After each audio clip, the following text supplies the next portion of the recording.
I'd just seen the fox. The fox was located down there, ran across, up there somewhere.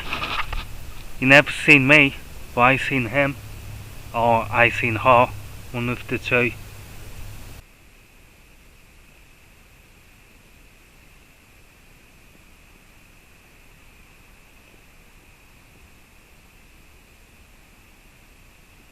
Hands all nice and dirty, and that's because you've just seen me. I've just been digging out a Dakota fire pit.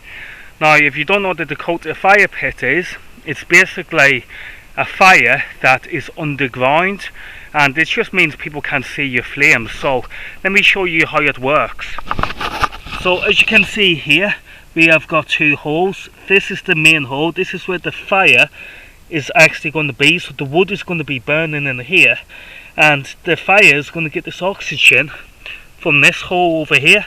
Now, if you can see, there's my hand, so the oxygen will be fed to the fire this hole here. So again, guys, that is the Dakota fire pit.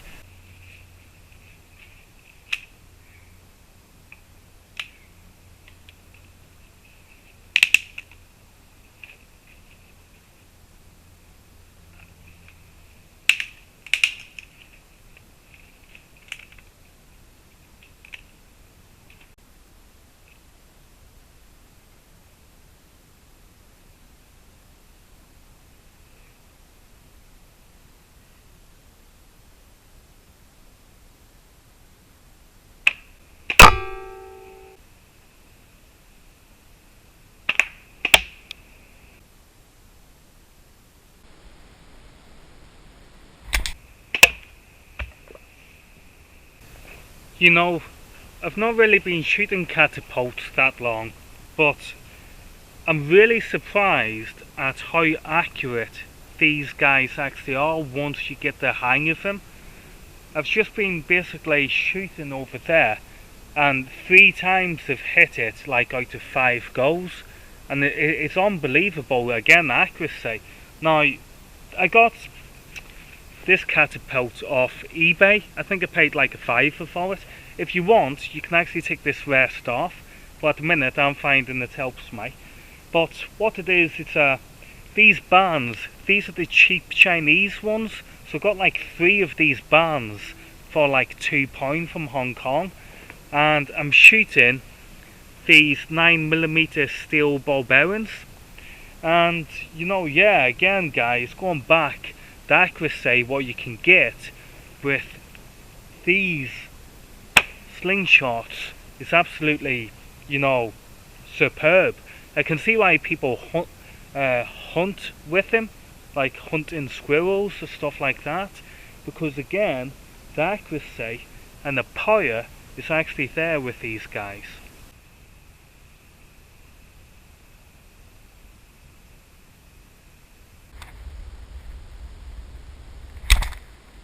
As you can see, these are the kind of dents that they do leave in the wood. So let me show you this. So here's a metal one. Oops, let me see. So there's a metal one, and as you can see, that is the dents that these guys do leave. I think one of the secrets with regards to the catapult and accuracy, I think it's allowing elastic to do its job, and you just pull it back. You know, you don't have to be extreme, because if you're extreme, then your hand's going to start all shaking like that, and when you let go, the ball bearing's just going to go anywhere, because, you know, there's no accuracy there. But I think if you just allow the elastic band to do the shot for you, then I think the accuracy is just dramatically increased. Like there. Bingo. So again, yeah, I think with catapults, it's definitely allow the elastic to do the shot for you, instead of you trying to, you know, get maximum impact.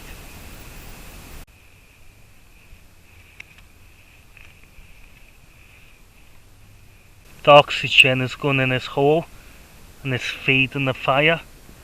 So again, that's the oxygen. The oxygen is feeding the fire by entering this hole and then coming to the front. I mean, you can actually hear the fire whistling. So yeah, the Dakota fire pit.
Right guys, so check that out.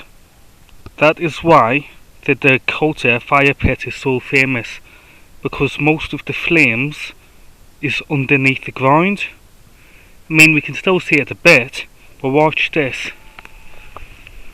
There you go, it's totally disappeared. That, again guys, that is why the Dakota fire pit is famous. Because there you go, look. You see? It's just that most of it is underneath the ground. Okay guys, so it's started to rain now. I'm in my hammock. I'm nice and dry and warm. I'm in my check on my bedroll. If I remember in the morning, I'll tell you something about the check on my bedroll. Because I've only just discovered it. And yeah, why is it there's something very magical about being in a tent or in a hammock with the top and it's raining? You know what I mean?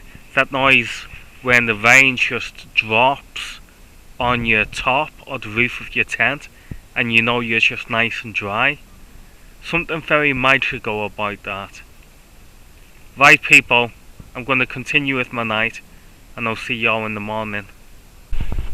I went for a little stroll because I couldn't sleep. It's a full moon. There's not a cloud in sight, so the rain is past. And I've now decided to start another fire.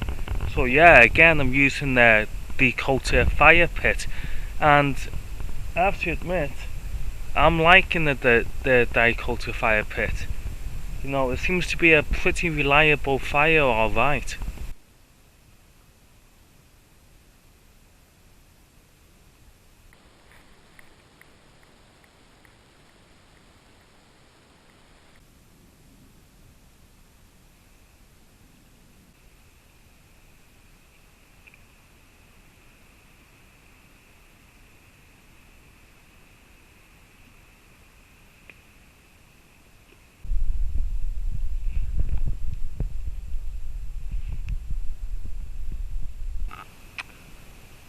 This is an awesome way to spend the Wednesday.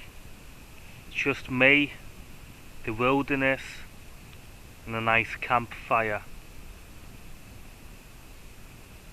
Thing is about when you're wild camping, you never want to leave, do you? You just want to stay.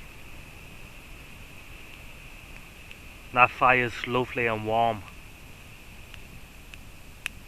Really wished I had a few beers, say a Budweiser or something.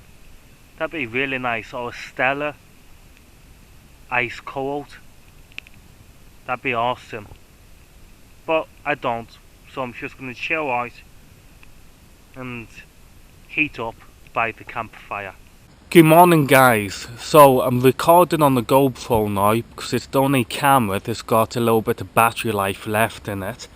And basically, yeah, it's a new morning and it's been a cold one. I'm going to be taking the top off my hammock in a minute so I can just chill out in my hammock and enjoy my surroundings. Yeah, again, it was a cold morning, but I've just had something hot to eat and I'm a little bit warmer now. I'm going to practice more of my slingshot, the catapult. I put the tin can over there, so I'm just going to have a few shots of that to see if I can improve my accuracy that little bit more. And I think it's just going to be a lazy day, guys, where it's just chill out and just relax. So I'll catch you all later.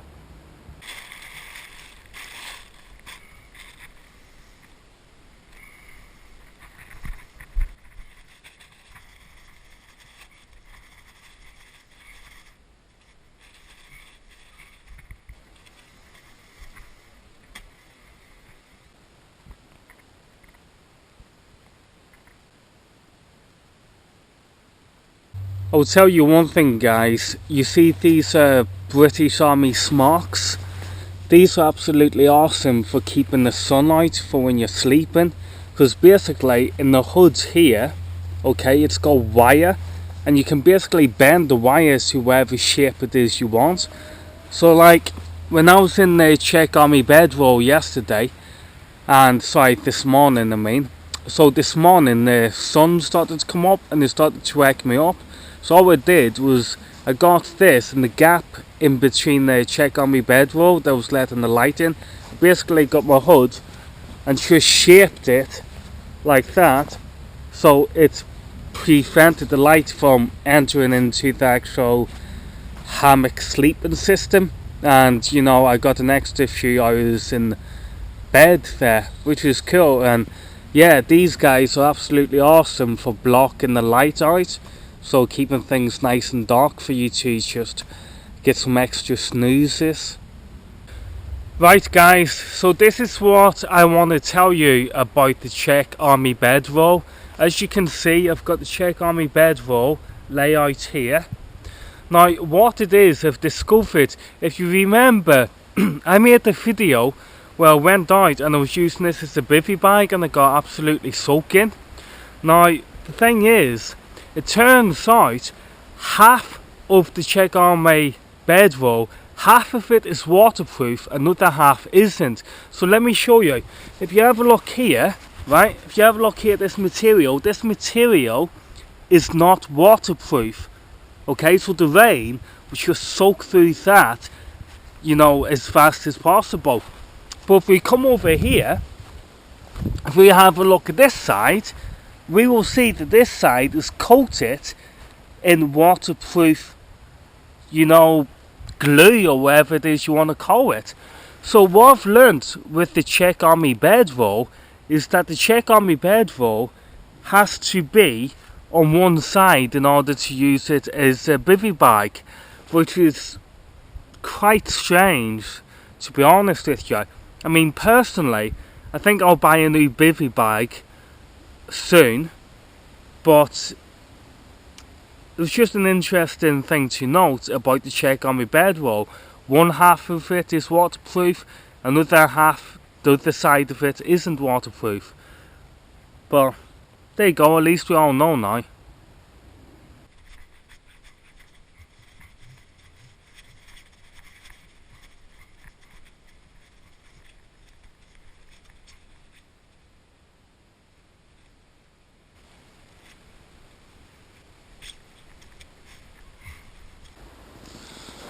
Right boys and girls, that's it.